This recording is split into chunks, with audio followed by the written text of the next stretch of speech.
The OECD is an international organization with 34 member countries, mainly developed advanced economies, and we provide policy advice to governments in the 34 countries in different areas.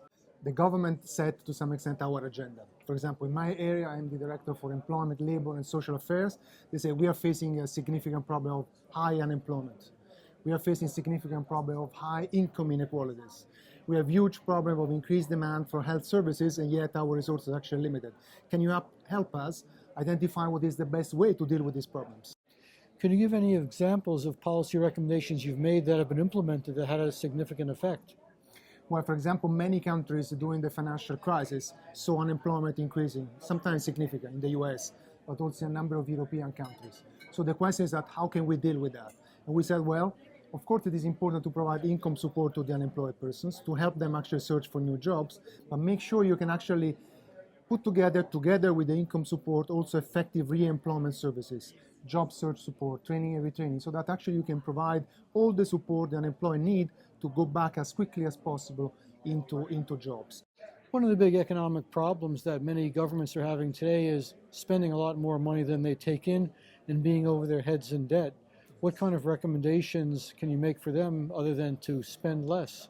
Now, you see, it's very difficult to say in general terms, but most countries are facing, especially when we look at the countries with high debt and deficits, to do more with less. That's basically the big challenge, how to square the circle of doing more, because the demand for public services, in particular unemployment, social services and so on, is actually high.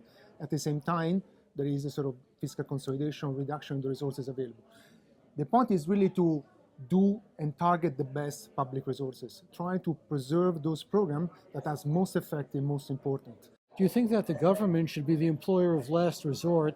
So if you can't find employment anyplace else, the government is obliged to find a job for you? Listen, only for some groups, those who are really at risk of becoming completely disattached from the labor market. In some of the European countries, this kind of job of last resort is offered, for example, of young people for whom the risk of losing them, they become completely discouraged and they leave the labor market is somewhat high.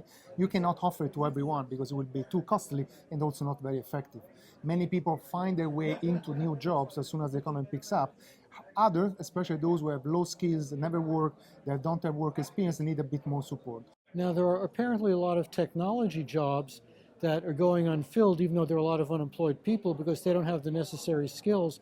So as part of the recommendation to create training so people who want a technology job at relatively low cost could get the training necessary.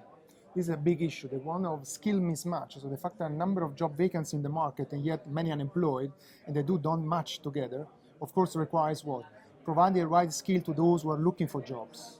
So training and retraining, again, if they are well targeted, and if they are geared to provide the skills that the market needs, I think can be effective. In particular, at a time when unemployment is high.